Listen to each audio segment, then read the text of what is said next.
Bonsoir et bienvenue dans cette nouvelle édition du soir. Il est 20h, tout de suite les titres. Au sommaire de cette édition, parlons de la baisse du prix du riz brisé ordinaire qui connaîtra une baisse de 60 francs, passant ainsi de 410 francs à 350 francs le kilogramme. L'annonce a été faite ce jeudi par le ministre du Commerce et de l'industrie de la réunion lors de la réunion du Conseil national de la consommation. Et puis la loi d'amnistie, toujours sur la sellette, c'est la Commission nationale des droits de l'homme du Sénégal appelle à de larges concertations sur la question et appelle l'Assemblée nationale à surseoir l'examen de cette proposition afin de saisir le Conseil constitutionnel pour son avis. Le professeur Amsatou Sow Sidibé à suivre en cours d'édition.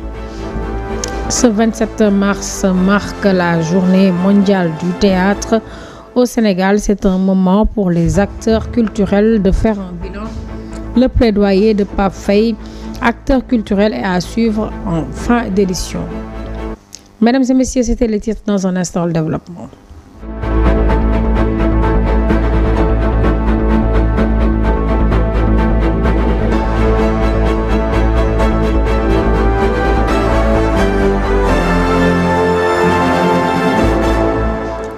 Je vous l'annonçais en titre, le ministre de l'Industrie et du Commerce, Serigne Gueye Diop, a présidé jeudi une réunion du Conseil national de la consommation afin d'examiner une nouvelle baisse du prix du riz ordinaire, le riz brisé. Les discussions ont abouti à une réduction de 60 francs le kilogramme, fixant désormais son prix détail à 350 francs contre 410 francs auparavant. La mesure sera officiellement entérinée par le président de la République, Bassirou Diomaye Diakhar Faye, le 3 avril 2025.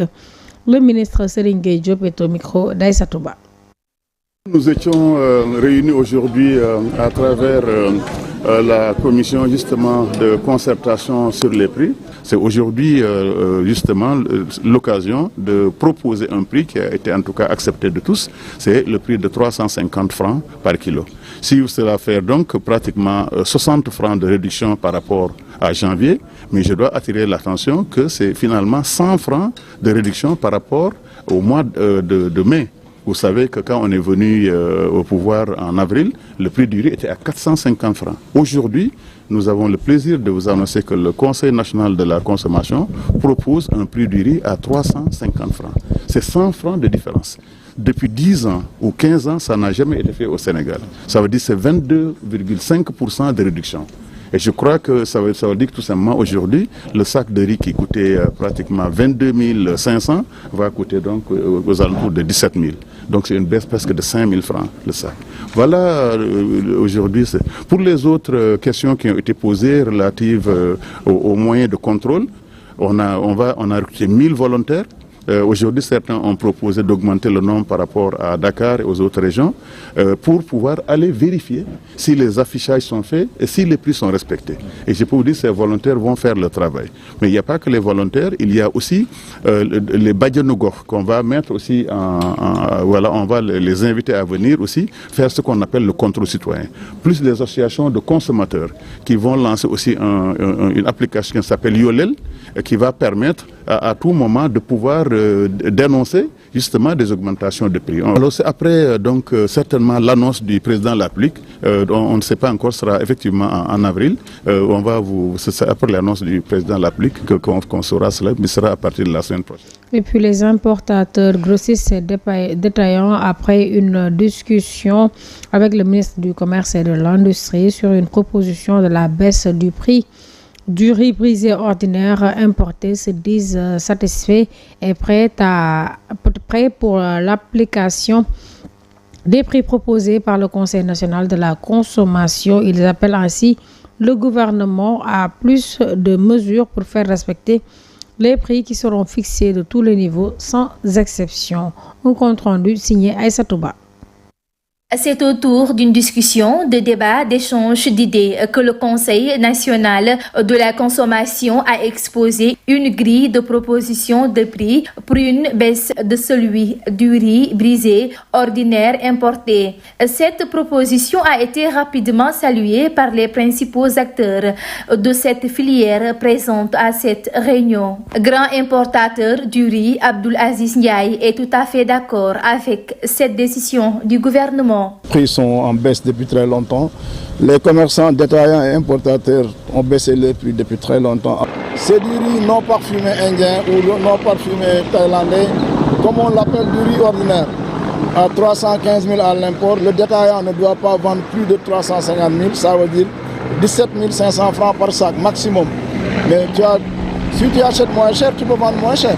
Souvent, la mise en œuvre effective de la mesure peut connaître certaines difficultés, mais le président de l'association des boutiquiers détaillants du Sénégal rassure les consommateurs. Je vois qu'ils sont en train de faire des efforts, même si nous voulons plus, mais apparemment, ils nous ont donné une marge de 1250, donc ça peut aller, on pourra faire avec, Inch'Allah. De toutes les façons, les boutiquiers aussi doivent être des patriotes. Et on est des dignes fils de ce pays, donc il est fort probable qu'on va s'aligner avec les nouvelles autorités. Momad Sissé, vice-président de l'ESCOSEN, quant à lui, appelle le gouvernement à une réglementation stricte en exigeant l'affichage des prix dans les boutiques au grand bénéfice des consommateurs. Aujourd'hui, on régularise, c'est-à-dire que cette baisse-là va être officielle. Tout contrevenant sera sanctionné. Mais ce qui est important, c'est qu'on respecte la réglementation. La réglementation dit qu'au niveau de la boutique, les prix doivent être affichés. Si cette réglementation est respectée, le consommateur n'a pas besoin d'alerter parce qu'il va acheter en connaissance de cause. Le Conseil national de la consommation a proposé une baisse de 60 francs sur le prix du riz ordinaire brisé importé. Le prix du kilogramme devra passer de 410 à 350 francs si le gouvernement approuve cette proposition. Ainsi, des mesures d'accompagnement sont prévues pour une application sans faille dans le territoire national. Et puis concernant la loi d'amnistie, un atelier de réflexion de haut niveau autour de cette loi a été organisé par la Commission nationale des droits de l'homme du Sénégal ce jeudi 27 mars 2025. La commission appelle à de larges concertations sur la question et appelle l'Assemblée nationale à surseoir à l'examen de cette proposition afin de saisir le Conseil constitutionnel pour avis. Écoutons à ce propos Mme Amsatou Sow Sidibé, qui est la présidente de la Commission nationale des droits de l'homme, au micro de Ndella Ndiaye. Les recommandations qui sont faites globalement sont les suivantes. D'abord, de reconnaître que dans le domaine des droits humains, il y a un principe fondamental.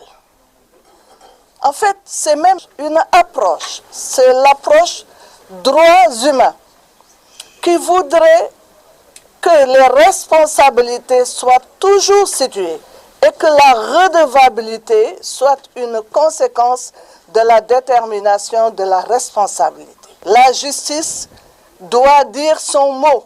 Que faut-il faire de la loi d'amnistie? L'abroger avec des dispositions expresses, l'interpréter.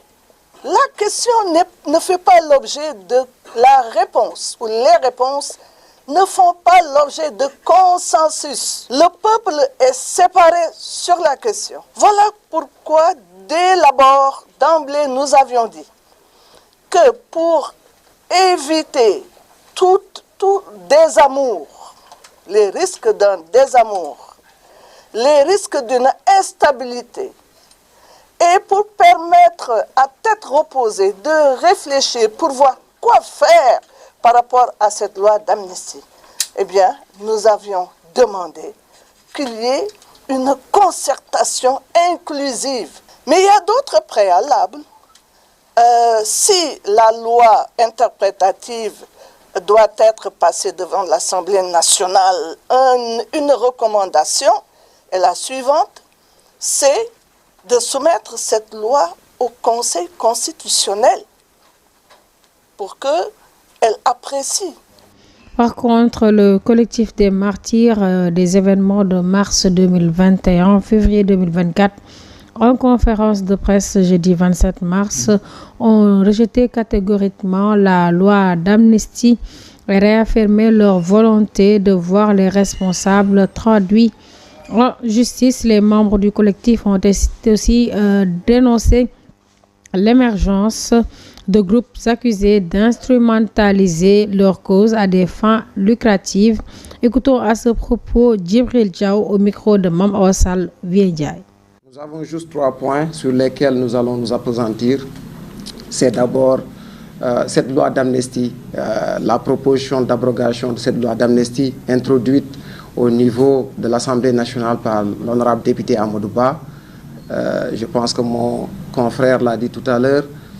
Nous le félicitons d'abord. Et puis, parce que c'est une promesse qui a été faite lors des campagnes, des récentes campagnes électorales, que ce soit à la présidentielle et aussi aux législatives.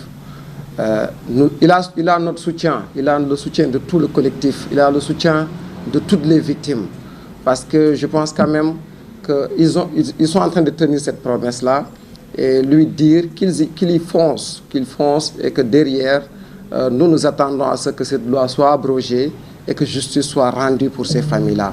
Parce qu'on peut tout faire pour ces familles des victimes, mais si ces familles-là ne mettent pas le visage sur ceux qui ont aujourd'hui tué leurs enfants, je pense que ce chagrin-là ne pourra jamais les quitter.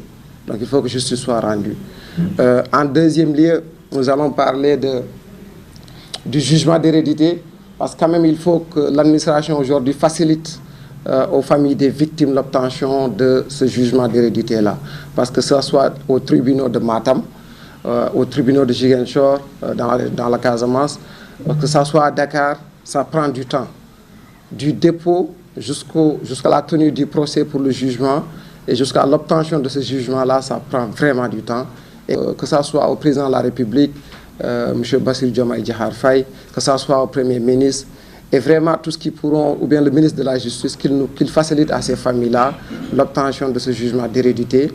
Cela étant dit, c'est pour juste quand même terminer sur l'aide des 5 milliards annoncés pour les familles. Le Sénégal commémorera le 65e anniversaire de son indépendance sous le thème « Vers la souveraineté technologique et industrielle des forces armées ».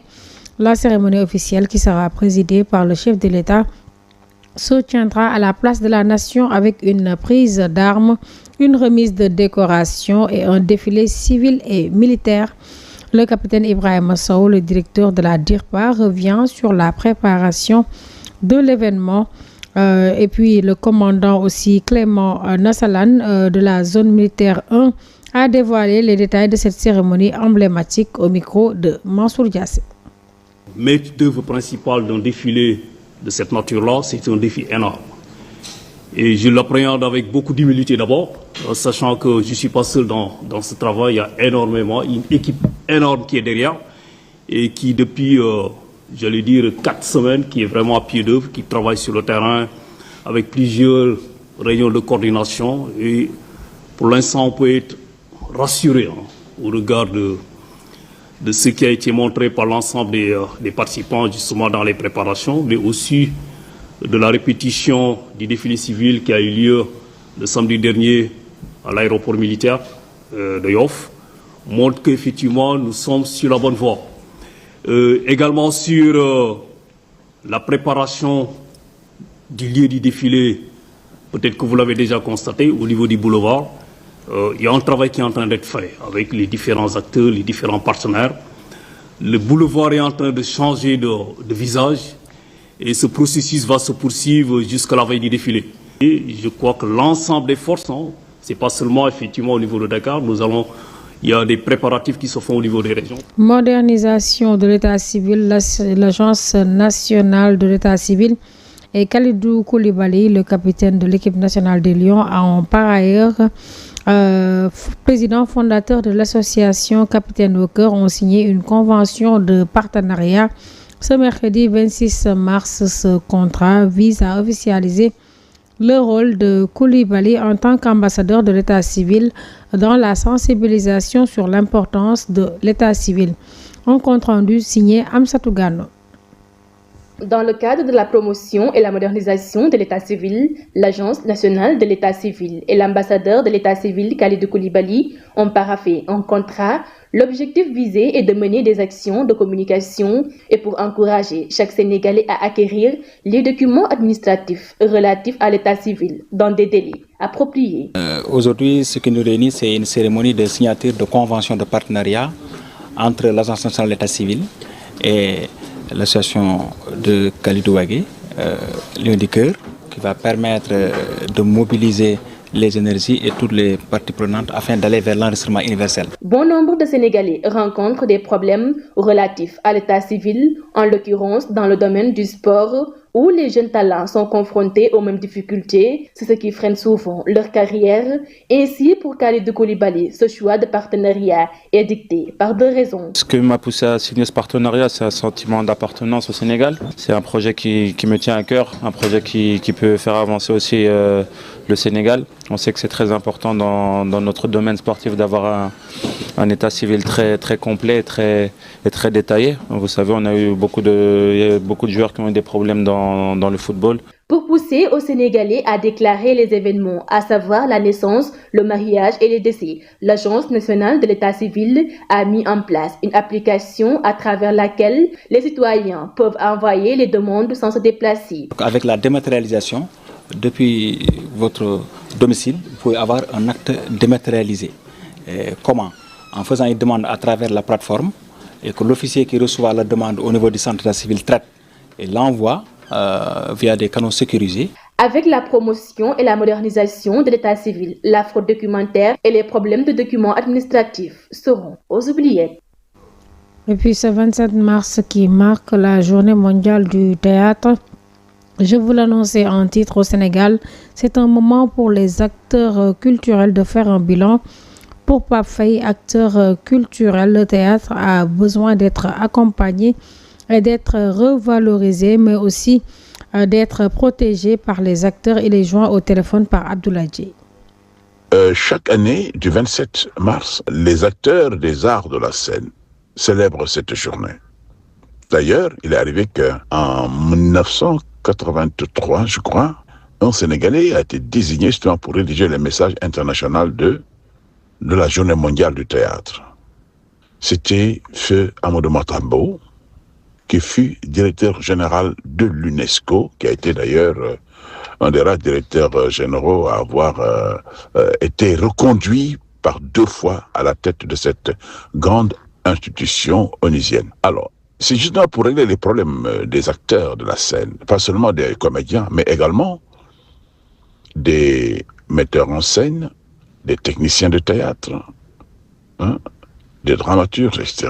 Parce qu'on considère que le théâtre est un métier comme tous les autres métiers, comme la danse, comme la musique, comme le cirque, etc. C'est pourquoi on dit les arts vivants, les arts de la scène. Alors, les problèmes au niveau du Sénégal, par exemple, aujourd'hui, ce qu'on fait, c'est démultiplier justement ce souhait, cette envie justement de donner une place importante au théâtre. C'est la raison pour laquelle nous avons créé au niveau d'ici, par exemple, l'ARCOS, qui est l'Association nationale des artistes comédiens du théâtre sénégalais, qui maille l'ensemble du territoire avec des implantations diverses dans toutes les régions et départements du pays. Voilà. Alors ça nous a permis de régler des problèmes. Ça nous a permis de faire des formations, voilà, de façon régulière et permanente. Là où je termine, c'est justement par rapport au problème que rencontre le théâtre aujourd'hui. Le problème que rencontre le théâtre aujourd'hui, c'est le manque de subventions. La formation, les acteurs, ils font. Mais, vous savez, former des gens suppose avoir des moyens, détenir des moyens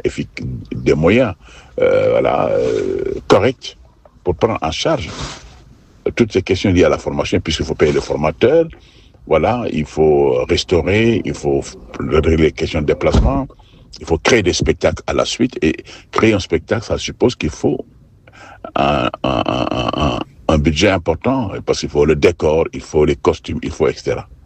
Et puis, gérer le problème de cachet des comédiens. Et pour finir, parlons d'actualité hors de nos frontières. Le chef de l'armée soudanaise, le général Abdel Fattah al-Burhan, a affirmé ce mercredi soir que Khartoum avait été libéré après l'annonce plus tôt de la reprise par ses forces de l'aéroport de la capitale, site hautement stratégique et symbolique occupé depuis le début de la guerre par les forces de soutien rapide du général Mohamed Hamdan Daglo dit Hemedti.